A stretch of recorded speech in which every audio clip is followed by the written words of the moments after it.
একদিন শহর থেকে গ্রামে বেড়াতে আসলো রাহুল। তার নানা বাড়ি।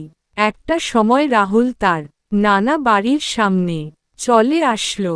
তারপর দেখল তার নানা আর নানি বাড়ির উঠানে বসে আছে। তারপর রাহুল তার নানা নানির সামনে গিয়ে দাঁড়ালো। রাহুল, নানা, নানি, কেমন আছেন আপনারা? আমরা ভালো আছি। ভাই, তুমি কেমন আছো? তারপর ওখানে বসে সবাই মিলে গল্প করতে লাগল। এই মেয়েটা হলো রাহুলের বড় মামার মেয়ে। এসে বলল, কেমন আছেন ভাইয়া? আমি ভালো আছি। তুমি কেমন আছো ছোট বোন আমার? চুমকি, চল না, এই গ্রামটা একটু ঘুরে আসি। অনেকদিন পর শহর থেকে আসলাম। তারপর চুমকিকে নিয়ে রাহুল ঘুরতে বের হয়ে গেল।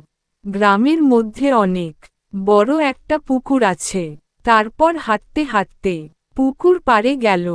গিয়ে দেখল অনেক সুন্দর একটা মেয়েটা পুকুর পাড়ে বসে আছে। মেয়েটাকে রাহুল অনেক পছন্দ করে ফেলল। একদিন গ্রামের রাস্তায় মেয়েটার সাথে দেখা হলো। তারপর তোমাকে প্রথম দেখে তোমাকে ভালোবেসে ফেলেছি। মেয়েটা রাজি হয়ে গেল। তারপর পার্কে বসে গল্প করতে লাগল। তার কিছুদিন পর রাহুল মেয়েটাকে নিয়ে শহরে চলে আসলো। রাহুলের মা বাবার সাথে দেখা করতে নিয়ে আসলো।